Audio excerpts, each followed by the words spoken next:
Good afternoon, everyone. Thanks so much for joining us. My name's Tom Millett, and I'm a member of the Ombudsman's Public Interest Disclosures Unit. I'm really pleased to be able to welcome everyone today. We're joining you today from Gadigal land, and I pay my respects to elders past and present, as well as to the younger generation of First Nations peoples who will be the elders of the future. I'd also like to acknowledge and welcome the Aboriginal people who are joining us from across New South Wales today. That's one of the huge benefits of having sessions like this, is that we can reach people in different locations. So thank you all for taking the opportunity to join us. Our session today is, if anyone's joined us for the others, is probably a little bit more interactive, and I would like to lead off by saying please do take the opportunity to jump into the Q&A function for the session. You'll see it at the top of your screen there. There's a couple of members of our team who are keeping an eye on those questions. If you see anything while we're talking and you think you'd like to ask a question, or there's something that's burning a hole in your pocket, please jump on there and send it through.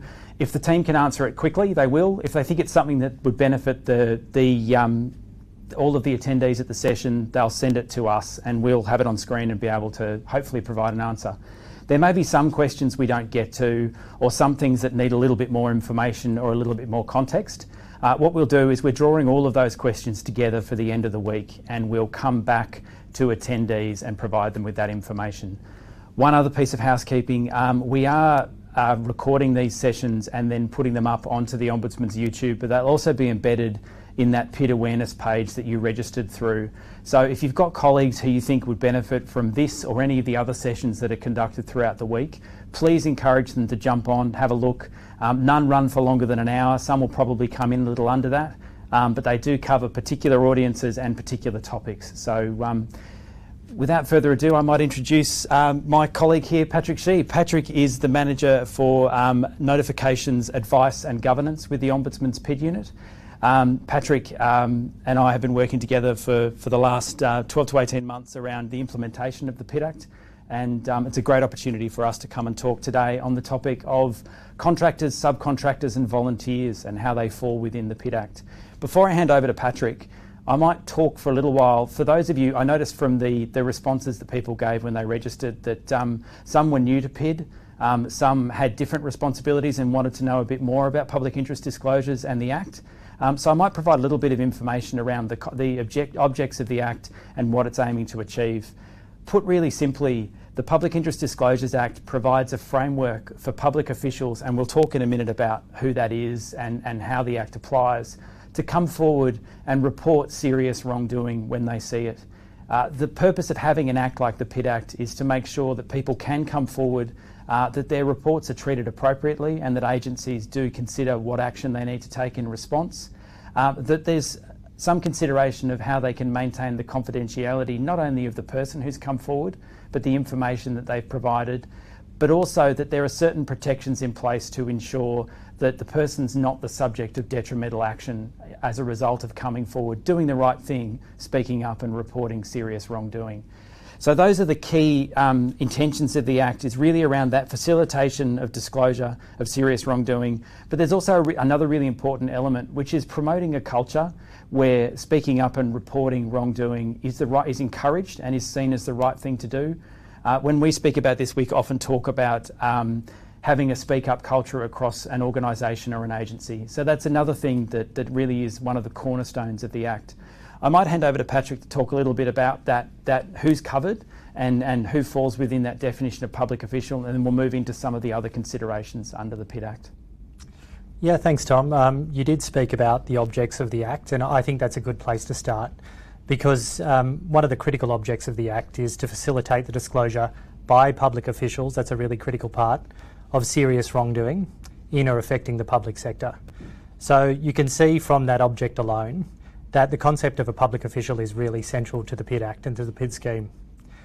So importantly, for a disclosure to be a public interest disclosure, either a voluntary or a mandatory PID, it must be made by a current public official. And in addition, for some categories of serious wrongdoing, a disclosure has to be about the conduct of a public official.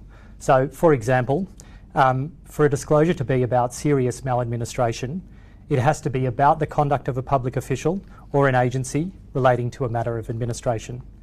So that means in some instances, both the person making the disclosure and the person who is the subject of the disclosure will need to be public officials. So that leads to the question, well, who is a public official? And helpfully that term is defined at Section 14 of the Act. And that definition includes people like those employed in departments and agencies, local government councillors and their staff, persons in the service of the Crown, members of Parliament and judicial officers. But crucially, it also includes contractors, subcontractors and volunteers who are themselves engaged to deliver services on behalf of an agency or to exercise the functions of an agency, as well as the employees, partners and officers of contractors and subcontractors if they are involved in delivering the services on behalf of the agency or exercising the agency's functions.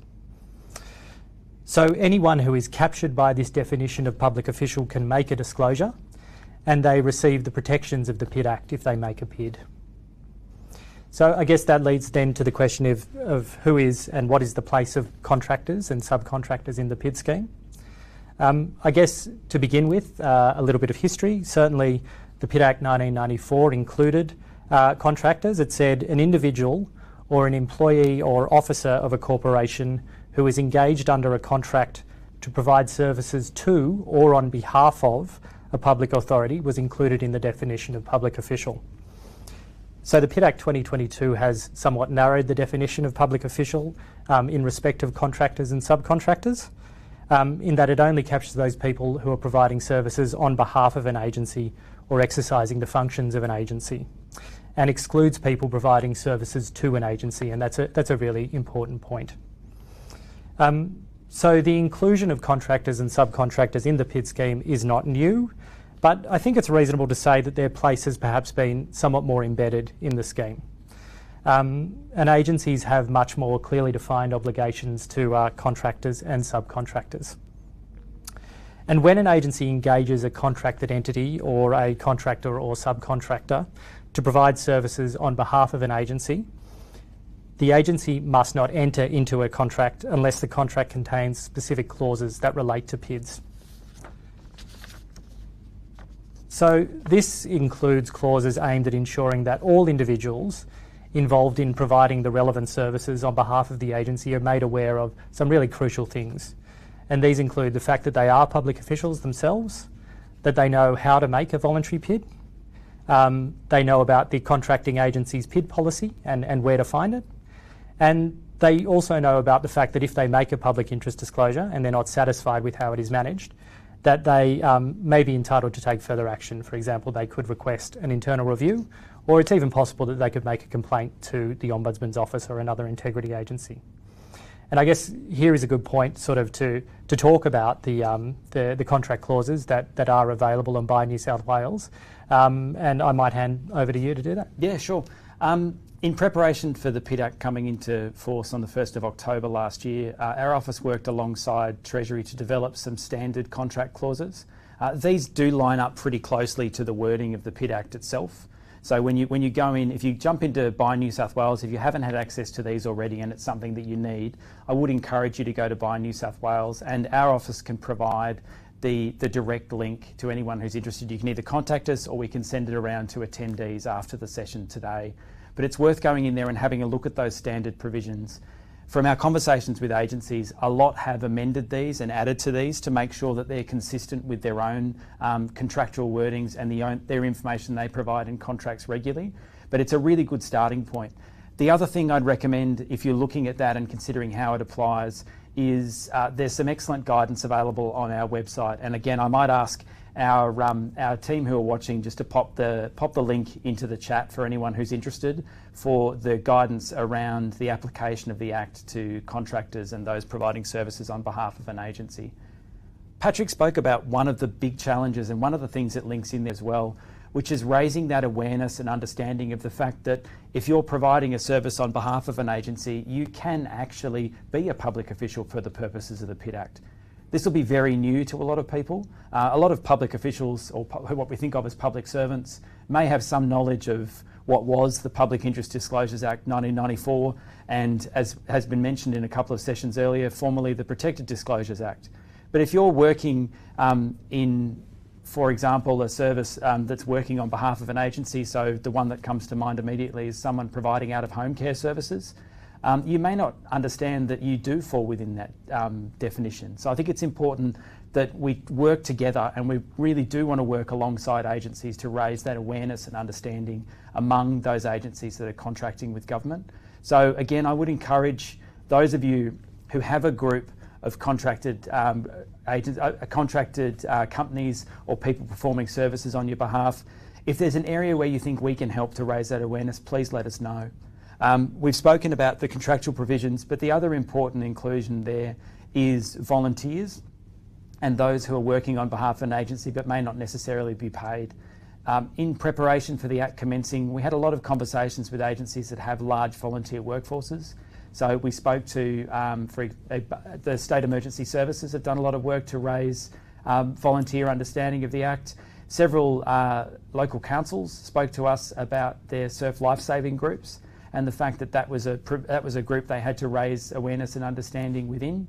So if you see those opportunities for us to help out there, please do make contact and tell us how we can help.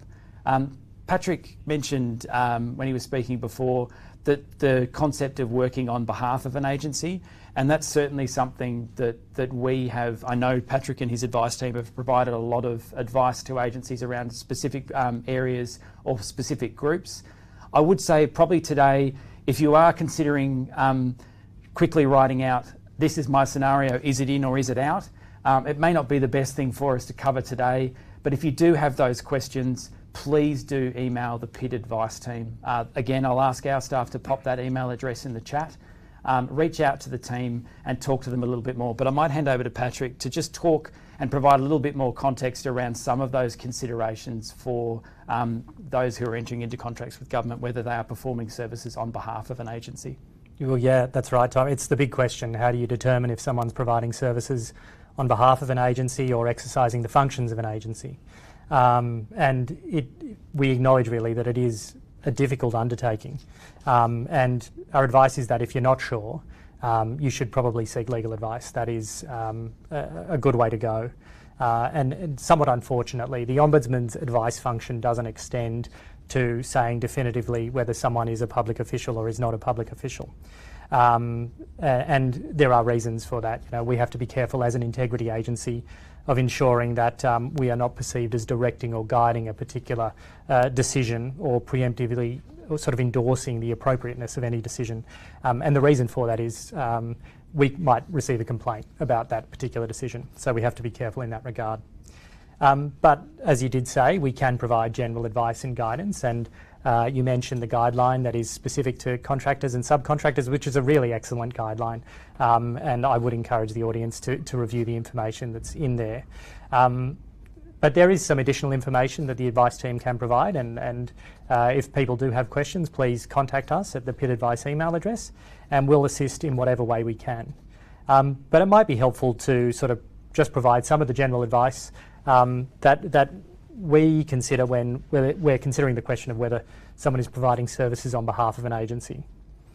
So really, as a starting point to answering that question, it's really important that the agency itself considers what it does.